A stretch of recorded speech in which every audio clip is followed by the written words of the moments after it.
ఓం శ్రీం హ్రీం క్లీం గ్లౌం గం గణపతయే నమః. వరవరద సర్వజనం మే వశమానయ స్వాహా. ఓం ఐం హ్రీం శ్రీం శ్రీమాత్రే నమః. శివశక్తైకరూపిణ్యై నమః. ఓం నమః శివాయ.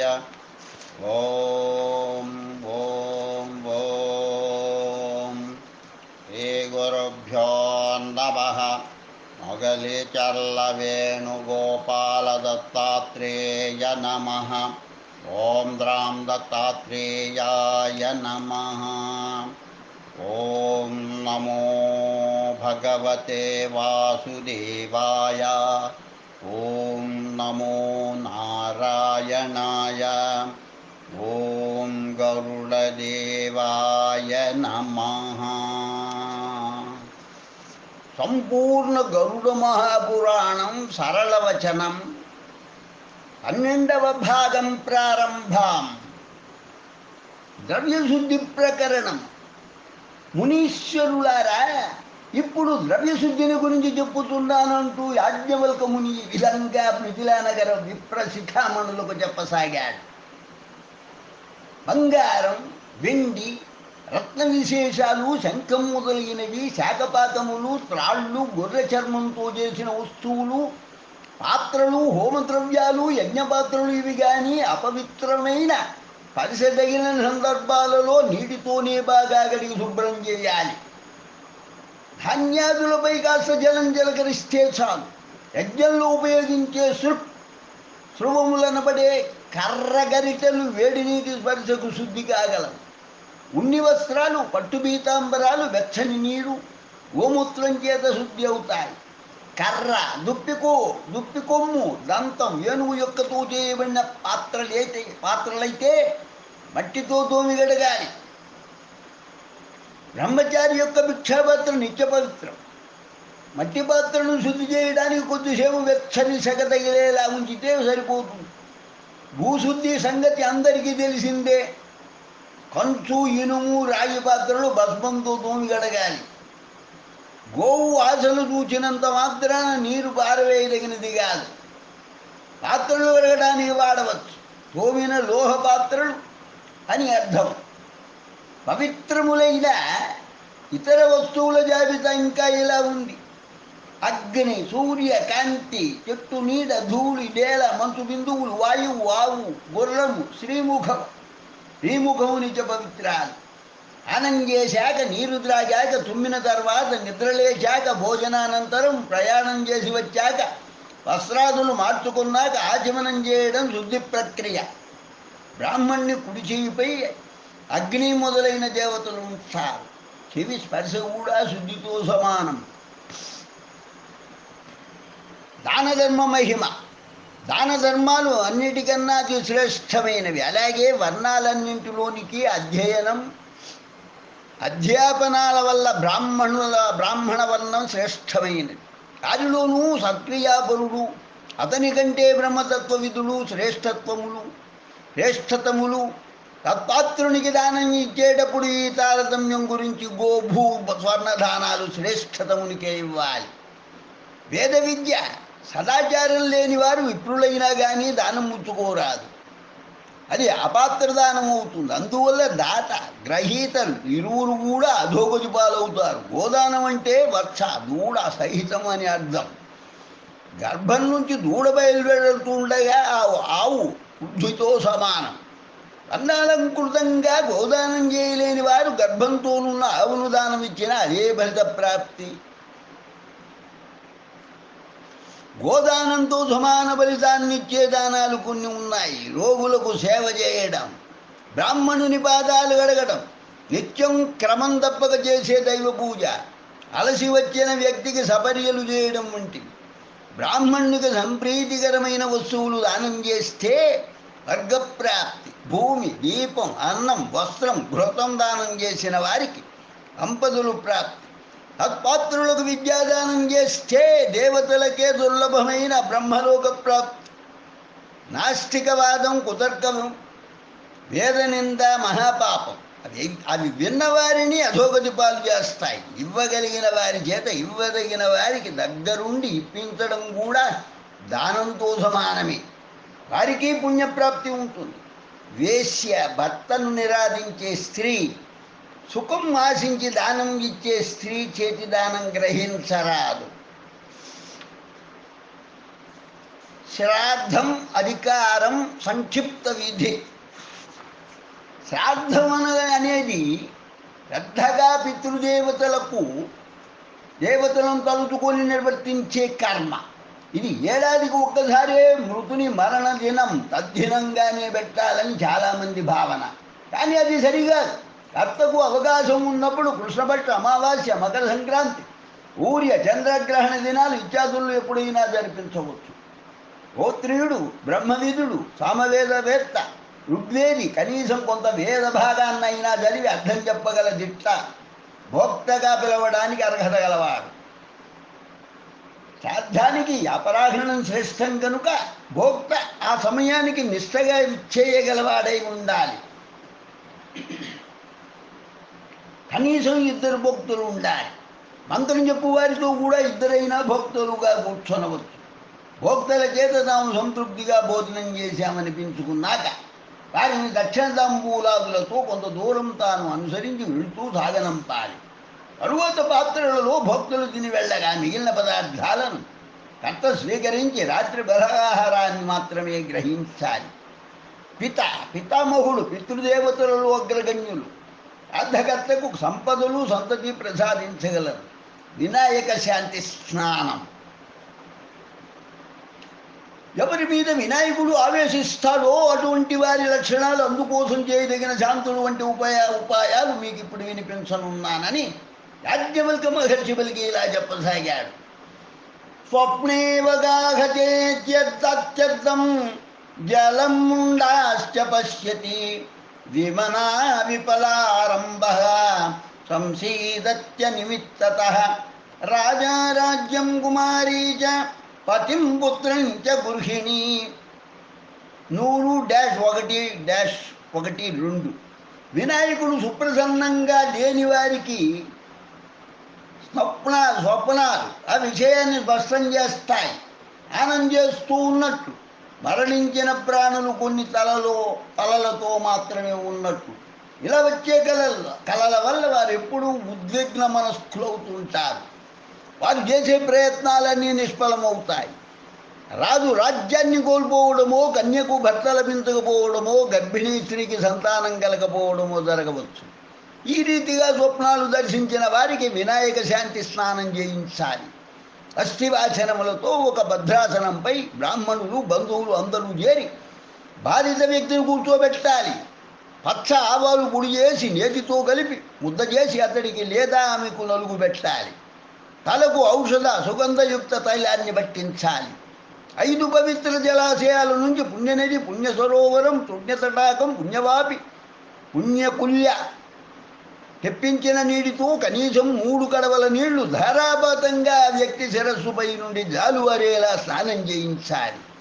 మొదటి కలశంలో నీటిని పోస్తూ సహస్రాక్షం శతధార వృషభిః పారణం కృతం తేన త్వాం అభిషించామి పావమాన్యః పునంతు తే.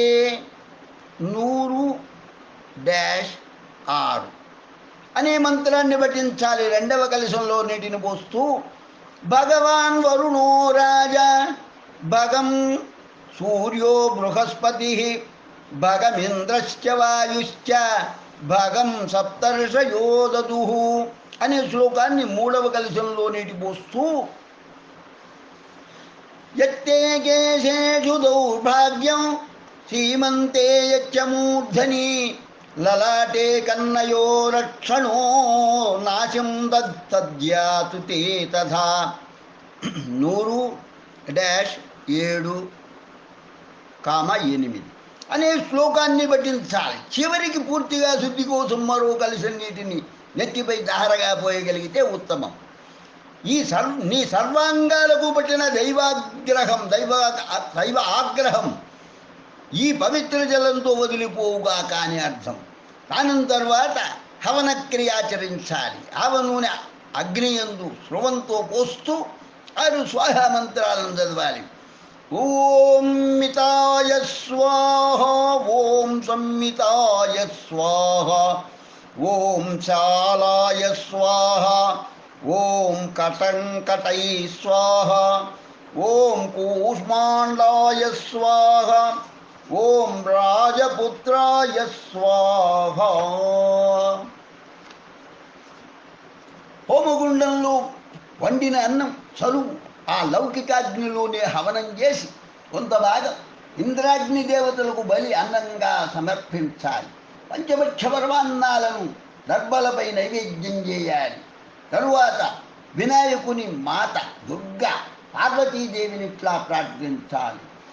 రూపం దేహి యశో దేహి, భాగ్యం భవతి దేహి మే, పుత్రాం దేహి శ్రియం దేహి, సర్వాన్ కామాశ్చ దేహి మే. 100-16. తరువాత బ్రాహ్మణ సమారాధన జరపాలి. గురుగ్రహానికి వస్త్రద్వయం, అన్యగ్రహాలకు ఒక్కొక్క వస్త్రం దట్టి వంటిదైనా సమర్పించి తిరిగి మరోసారి సూర్యార్చన చేయాలి. ప్రార్థన నమస్కృతులతో వినాయకుని అర్చించి నాటకుడు భుజించాలి. ఇది వినాయక ఆగ్రహ నివారక శాంతి, గ్రహశాంతి కృత్యం. సుఖశాంతులు భోగభాగ్యాలు అభిలషించేవారు అప్పుడప్పుడు తమ పైన విభిన్న గ్రహాల దృష్టి ఏ రీతిగా ఉందో జ్యోతిష్కుల ద్వారా గ్రహించుకుంటూ గ్రహ వీక్షణం అనుకూలంగా లేనప్పుడు ఆయా గ్రహాలను ప్రసన్నం చేసుకోవడం కోసం ఉద్యమించాలి. నవగ్రహాలను అర్చించడానికి వీలైన చిన్న ప్రతిమలుగా రూపొందించుకొని ఆయా గ్రహాలకు జ్యోతిర్వేత్తచే చెప్పబడే రంగులను పూజా ద్రవ్యాలు తీసుకుని నవగ్రహ స్థాపన గల ఆలయాల్లో తాము తీసుకువెళ్ళే ప్రతిమల నుంచి అర్చించాలి. హవనంలో వరుసగా ఆయా గ్రహాల క్రమం ప్రకారం ప్రమిదలను నేతిలో ముంచి హవనం చేయాలి. అట్లే ఆయా గ్రహాలకు చెందిన నైవేద్యాలను నిర్దుష్ట మంత్రాలతో నివేదించాలి. వీటిని మంత్రశాస్త్రం తెలిసిన జ్యోతిర్వేత్త పర్యవేక్షణలో కానీ పద్ధతి ప్రకారం చేయిస్తే గ్రహాల ఆగ్రహము ఉపశమించి జాతకులకు ఆయురారోగ్య భాగ్యాలు ప్రసాదించగలవు అని సూచనాత్మకంగా చెప్పింది పురాణం. కర్మ విపాక నిరూపణం. యాజ్ఞవల్కుడు ఈ విధంగా సెలవిస్తూ ఉన్నాడు. నరకాత్ పాతద్భూతాత్ పాపస్య కర్మణక్షయాత్ బ్రహ్మస్య ఖరోష్ట్రః శాన్మూకస్యంతే భవిష్యతి స్వర్ణచౌరః క్రిమికీటః తృణాదిర్గురుతల్పగః క్షయరోగీ శ్యావదంతః పునఖీ శిపివిష్టకః బ్రహ్మహత్యాగ్రమాచ్యుక్చ తత్సర్వం వా శిశోర్భవేత్ ధాన్యహత్తాత్వనాహరి మూకో రాగాపహారకః ధాన్యహార్యతిరిక్తాంగః పిశునః పూతినాశికః. పాపాలు చేసి నరకంలోకి ప్రవేశించడంతో వారికి అక్కడ విధింపబడే శిక్షల ద్వారా పాపకర్మ వల్ల ఫలితం కొంత క్షయం అవుతుంది కానీ పూర్తిగా శమించదు. శేషించి పాపం అనుభవంలోకి వచ్చేదాకా ఆ పాపి నానా యోనుల్లోనూ జన్మిస్తూనే ఉండాలి, తప్పదు. బ్రహ్మహత్యకు పాల్పడ్డ పాపి నరకంలో క్రూరాతి క్రూరమైన శిక్షలు పొంది తిరిగి భూమి మీద వరుసగా నీచ యోనుల్లో పడి కుక్క, గాడిద, ఒంటలుగా జన్మించాలి. మద్యపానం చేసిన వారికి కప్ప జన్మ, తదుపరి పేను జన్మ కలుగుతాయి. బంగారం దొంగిలించిన పాపి క్రిమి, కీటక జన్మలు ఎత్తవలసి ఉంటుంది. గురు భార్యను సంగమించిన మహాపాపి గడ్డి జన్మ, కలుపు మొక్కగా జన్మించిన పాపం ఇంకా మిగిలి ఉంటుంది. అది తీరడానికి క్షయరోగ జన్మ, కుష్ఠరోగ జన్మ తప్పదు. ధాన్యం లేదా అన్నం దొంగ, నానా రోగిగా, మాట తప్పినా ఏ మార్చినా మూగవాణిగా, నూనె దొంగ, అదే నూనెలో కీటకంగా జన్మిస్తారు. తైలహారీ తైలపాయి పూతివక్త్రస్తు సూచకః జాయంతే లక్షణభ్రష్ట దరిద్ర పురుషాధమా జాయంతే లక్షణోపేత ధనధాన్య సమన్విత. పక్షపాత బుద్ధిని చూపే వారికి దుర్గంధం నిండిన ముఖం గలవాని జన్మ ప్రాప్తిస్తుంది. బ్రాహ్మణ ధనాన్ని అపహరించిన వారు, కన్యను క్రయం చేసేవారు బ్రహ్మరాక్షసులుగా, ఆ పైన ఎద్దులుగా జన్మిస్తారు. ఉప్పు దొంగిలిస్తే కీసురాయి జన్మని, పాల దొంగ కాకిగా, పండ్ల దొంగ కోతిగా, ధాన్యం దొంగ కుంచులుకగా, పశువుల దొంగ మేకగా మరు జన్మ పొందుతారు. ఇట్లా జన్మ పరంపరలు కొనసాగాక భగవంతుడు తిరిగి మానుష జన్మకు ఒక అవకాశం ఇస్తాడు. అప్పుడైనా సత్కార్యాలు చేస్తే ఉత్తమ జన్మ ప్రాప్తిస్తుంది. ప్రాయశ్చిత్త దర్శనం. చేయదగని పనులను చేయడం, చేయవలసిన పనులను మానివేయడం, ఇంద్రియాలను అదుపులో ఉంచలేకపోవడం అనే 3 కృత్యాలకు నరుడిని పతనావస్థకు తీసుకెళ్లగల ప్రమాదం ఉంది. అందరూ యోగులుగా లేరు కదా. కనుక మానవుడు తెలిసి కానీ పొరపాటును కానీ ఏవైనా దుష్కర్మలు ఆచరించినప్పుడు అందుకు తగిన ప్రాయశ్చిత్తాలు నిర్వర్తించవలసిందే. ప్రాయశ్చిత విధి వల్ల 2 విధాల మేలు. తాను చేసిన చెడు పని వల్ల కోల్పోయిన మనశ్శాంతి తిరిగి చేకూరడం, లోకం దృష్టిలో వారి పట్ల సదభిప్రాయం ఏర్పడడం, పశ్చాత్తాపం నరకంలో పడకుండా కాపాడుతుంది. రౌరవాది నరకాలలో పడడం ఆయా వ్యక్తులు చేసే పాపాలను బట్టి ఉంటుంది. రజస్వలాముఖాస్వాద సుధాపాన సమానితో అశ్వాదిహరణం జ్ఞేయం సువర్ణస్థేయ సంమితం. రజస్వలగా ఉన్న కన్యను పెదవులపై చుంబించడం దురాపానంతో సమానమైన పాపం. వీటికి సాటి వచ్చే మరో పాపం గుర్రాలు, రత్నాలు, బంగారం దొంగిలించడం అని. అట్లే గురుపతిని కామించి సంభోగించడం కూడా దారుణమైన పాపం. ఈ పాపాలలో దేనికి ప్రాయశ్చిత్తం జరుపుకోవాలనుకున్నా అవీచి కుంభీపాక నరకాలు ఖాయం. వీటికి ప్రాయశ్చిత్తంగా పురుషునికి లింగఛేదనం చెప్పబడింది. ఆకారం స్త్రీ వైపు నుంచి ఉంటే ఆమెకు ప్రాయశ్చిత్తంగా ఎర్రగా కాలుతున్న ఇనుప పురుష విగ్రహాన్ని కౌగిలించుకోవాలి. ప్రాణం పోయే ఈ కృత్యం చేయలేకపోతే కేవలం పంచగవ్యాలు సేవిస్తూ ఇతర ఆహారాలు తీసుకోకుండా గోశాలలో 1 రోజులు గడపాలి. ఇటువంటివే ఇతర పాపాలకు పలు ప్రాయశ్చిత్తాలు చెప్పారు. కొన్ని అసాధ్యమైనవి ఉన్నాయి. అశౌచాది వర్ణనం. ఒక నరుని మృత్యువు వల్ల ఆ మృతుని సంబంధీకులందరికీ అశౌచం సంభవిస్తుంది. చిన్నపిల్లల మృతి విషయంలో అగ్ని సంస్కారం కూడదు, కేవలం పాతిపెట్టడం చాలు. అట్లే ఉపనయనమై 1 ఏడాది గడిచినా పెద్దవారికి చేసే రీతిలోనే కర్మకాండ జరపాలి. రాజక్రియ 13వ రోజు వరకే. మాసికాలు, సంవత్సరీకం, ఏటా తద్దినాలు చెప్పబడలేదు. ఎవరైనా మరణించినప్పుడు భీకరంగా రోదనలు చేయడం నిషిద్ధం. తతో నరోతితవ్యం హిత్వనిత్యాజీవ సంస్థితి. జీవుల స్థితి అనిత్యం అనే జ్ఞానం ఆ సమయానికి కలిగి ఉండాలి. స్థితప్రజ్ఞులకు తప్ప ఇది అందరికీ సాధ్యం కాదు. అయినా ప్రయత్నించాలి. శవదహన క్రియ పూర్తయ్యేంత వరకు శ్మశానంలో ఉండి సపిండులు అక్కడే స్నానం చేసి ప్రాణాయామం చేస్తే శుద్ధులవుతారు. ప్రేతానుగమనం, శవాన్ని మోయడం పుణ్యకార్యాలే. గురువు దేశం యొక్క రాజు, బాగా దగ్గరి బంధువు, వీరి మృతి విషయంలో 1 రోజు అశౌచం. అది స్నానంతో శుద్ధి చెప్పబడింది. సత్రం నడిపేవారు, బ్రహ్మచర్య వ్రత దీక్షలో ఉన్నవారు, వానప్రస్థాశ్రమ వాసులు, బ్రహ్మతత్వవేత్త అయిన సన్యాసి వీరు మాత్రమే ఎవరు మృతి చెందినా మైల పాటించనక్కరలేదు. కొన్ని ద్రవ్యములకు గత అధ్యాయమున ద్రవ్యశుద్ధి ప్రకరణమునందు శౌచక్రియ చెప్పబడినది. అయితే దానం నిమిత్తం, వివాహం నిమిత్తం సమకూర్చబడి భద్రపరచబడి ఏ ద్రవ్యాలకు అశౌచం అంటారు. అట్లే సంగ్రామం వంటి విపత్కర పరిస్థితుల్లో ఉన్నవాటికి అశౌచం అంటదు.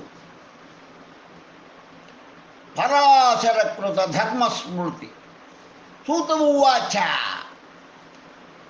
శౌనకాది మహర్షులకు సూతుడు వినిపిస్తున్న ధార్మిక ప్రసంగంలో తన గురుదేవులు వ్యాసునికి పరాశర మహర్షి వివర్తించిన ధర్మ సూక్ష్మాలు ఇవి అంటూ ఈ ప్రకారంగా చెప్పసాగాడు.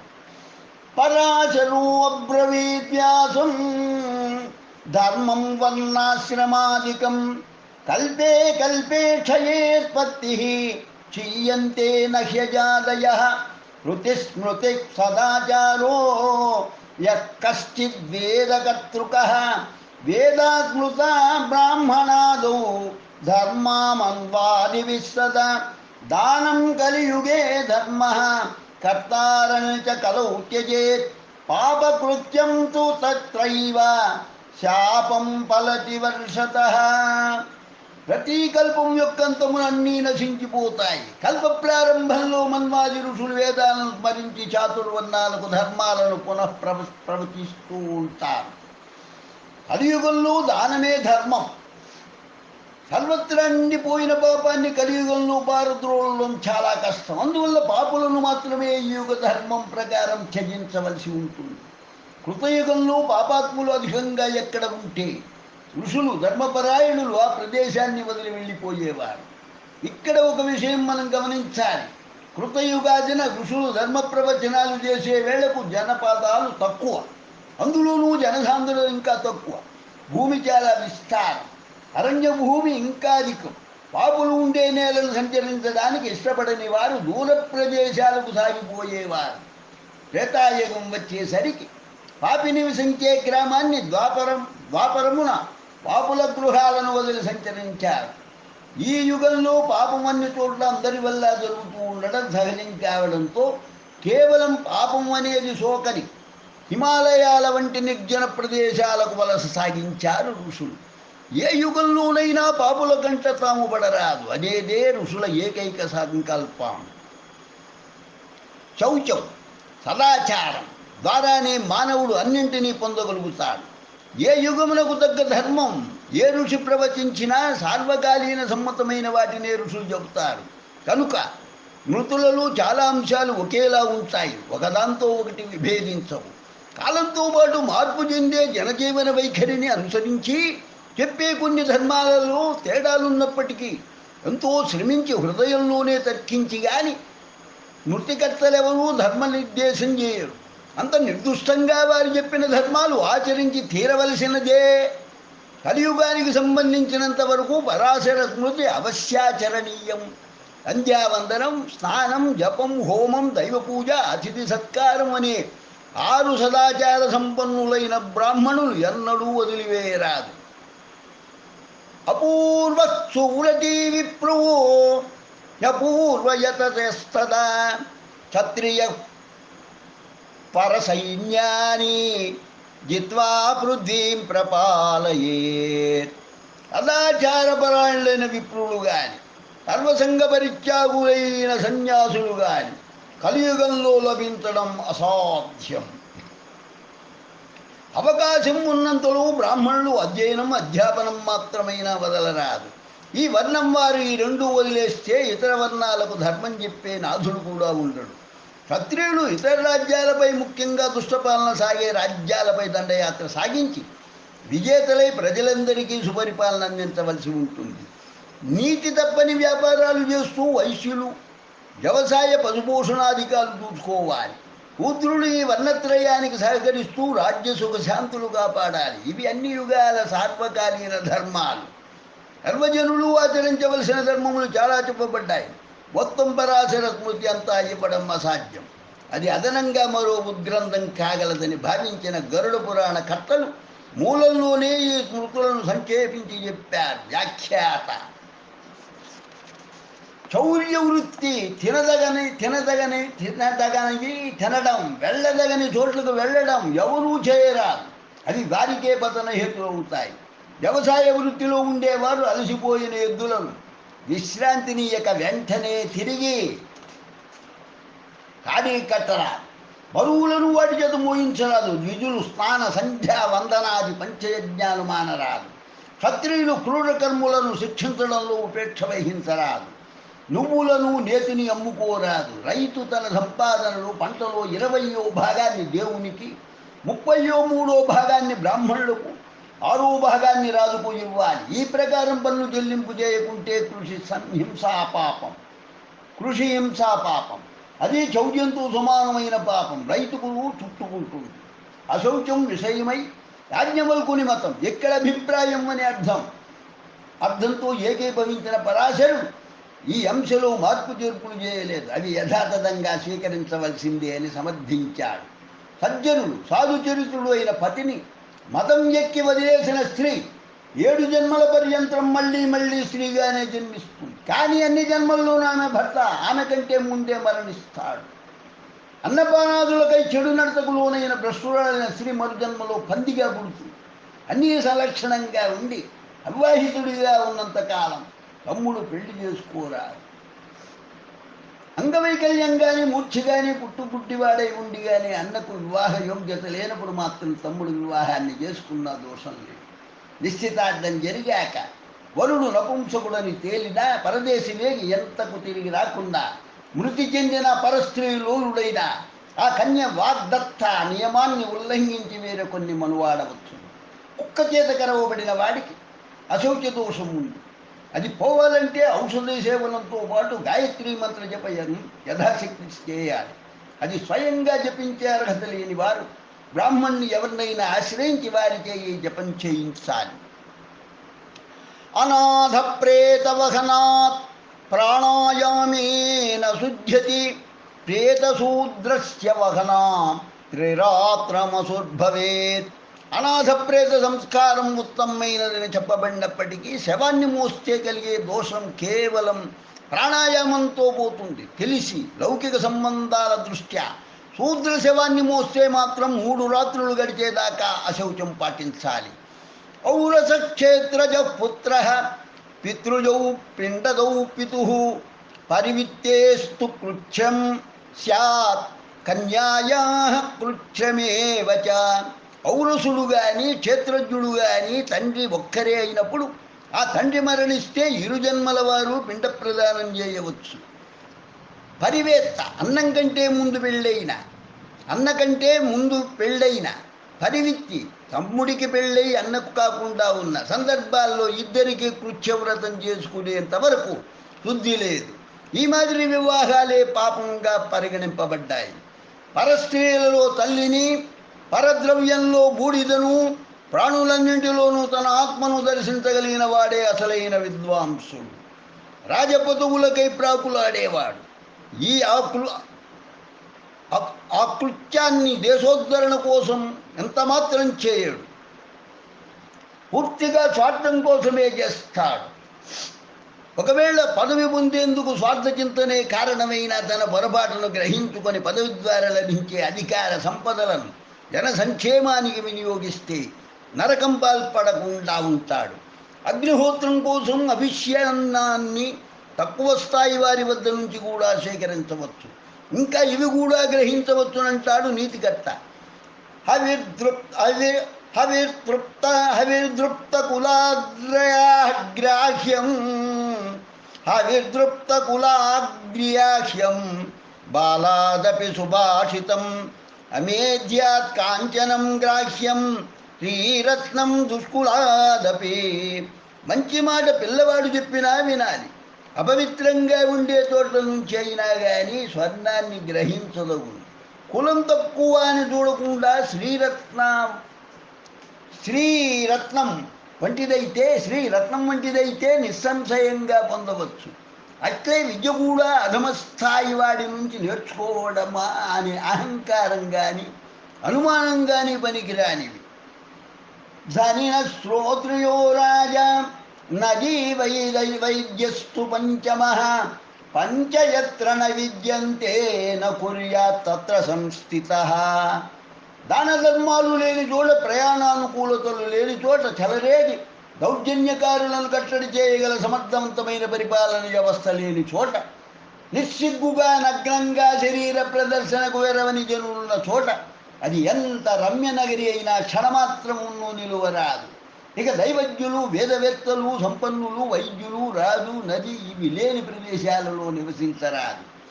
వాగ్వైభవం లేని వాని వద్ద విద్య, పిరికి వాని చేతులు ఆయుధం, అంధుడి వద్ద ఉండే అందాల అతివ నిరుపయోగం. చూడదక్కని మృష్టాన్నాలు భుజించగల కలిమి, వాటిని అరిగించుకోగల బలిమి, సౌందర్య రాశి వంటి స్త్రీ, ఆమె రతిలో సంతృప్తి పరచగల మగటిమి, దానం చేసే ఊరిమి, ఇవి ఎంతో పుణ్యాత్మునికి తప్ప అందరికీ దక్కవు. వేదానికి ఫలితం అగ్నిహోత్రం, విద్యకు ఫలితం శీలం, సదాచారం శ్రీ వల్ల ఫలితం, సత్యానందం పుత్రప్రాప్తి, ధనం వల్ల ఫలితం దానం భోగం.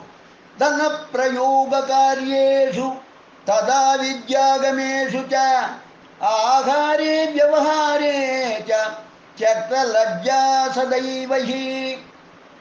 ధనం రావలసిన చోట, ప్రయోగాలలోనూ కార్యసిద్ధికై చేసే ప్రయత్నాలలోనూ, భోజనం వద్ద వ్యవహారాలు సానుకూలం చేసుకోవలసిన చోట మొహమాటం సిగ్గు పనికిరాదు. బ్రాహ్మణుడు స్వయంగా అగ్నిహోత్ర నిష్ఠాపరుడై ఉంటే అతడిని లౌకికాగ్నితో మృతి చెందినప్పుడు దహనం చేయవచ్చు. మంత్రపూర్వకంగా ఆయన అగ్నిహోత్రశాల నుండి తెచ్చిన అగ్నితో అంతకుముందే సంచయం చేసి ఉంచిన అతని అస్థికల్ని పాలతో శుద్ధిపరచి మరీ దహనక్రియ జరపాలి.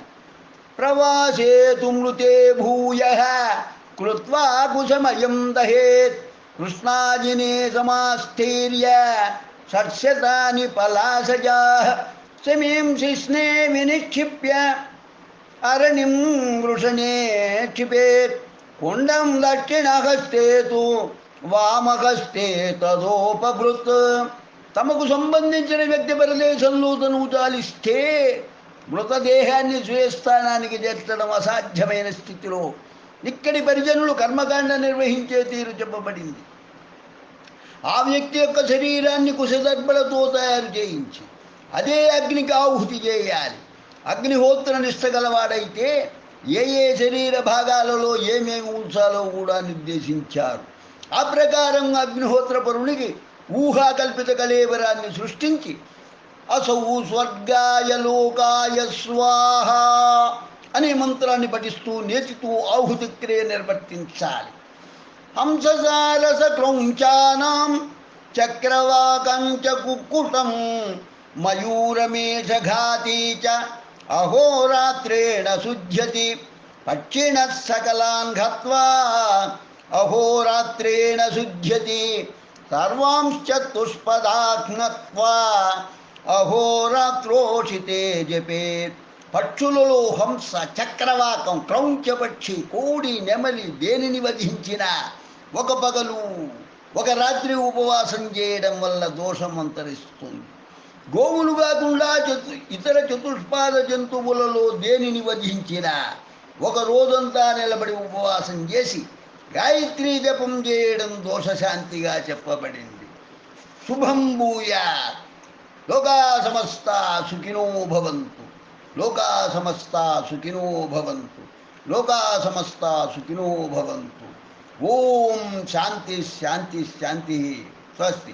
సంపూర్ణ గరుడు మహాపురాణం సరళవచనం 12వ భాగం సంపూర్ణమైనది. స్వస్తి.